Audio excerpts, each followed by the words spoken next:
Hey guys, welcome back to another tutorial. This week we are tackling this adorable kawaii style bubble tea cake. And if you haven't yet subscribed, please do, because you're going to be notified when the chicken nugget part of this cake goes up in a couple of weeks.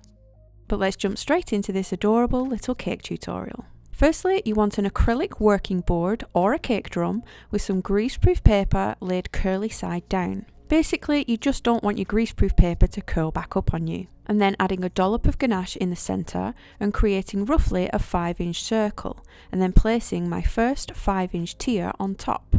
I'm just filling and stacking it up until we are roughly 5 cakes high, or as high as you want your cup to be. Once we're at this step, I'm adding some ganache on the top and I'm sticking down a 4-inch cake drum upside down. This will be the base of our cup.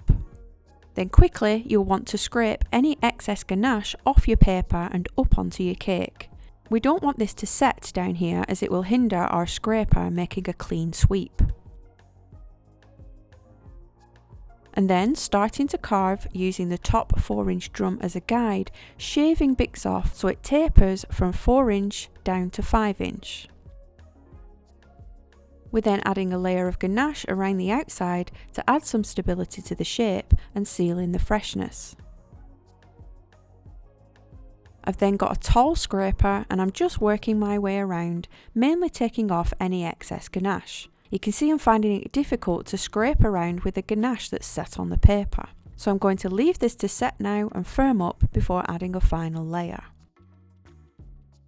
If your paper is clean enough, you can just go ahead and add a second layer, but I'm actually going to transfer this onto a new piece, starting exactly how we did, with some ganache on the paper first, and then quickly scraping it up out of the way.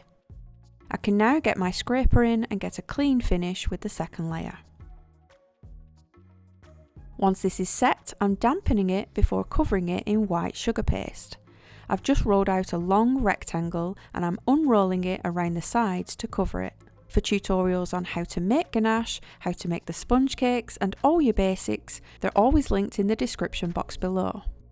I'm then just cutting the seam and blending it the best I can, taking off the excess before buffing it a little with a smoother.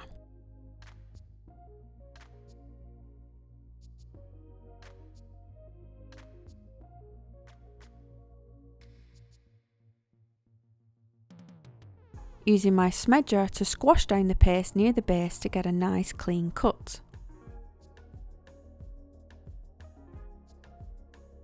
And then going around with my smoothers again just to minimise that seam and adhere the paste to the cake. You also want to trim around the bottom.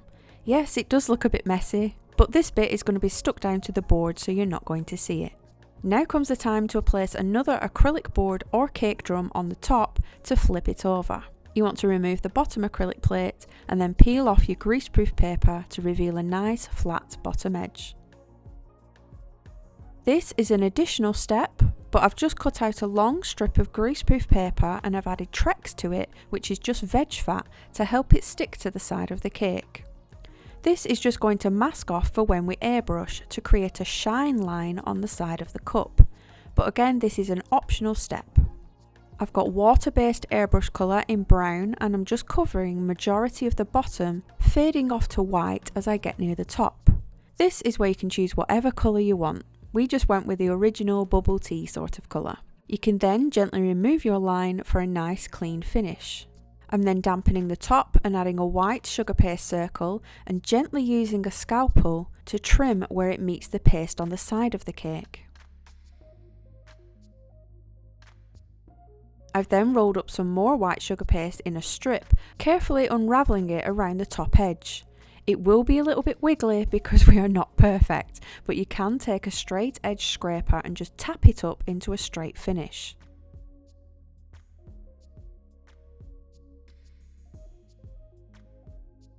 Now I've got some brown sugar paste which I've popped through my pasta machine to make it super thin.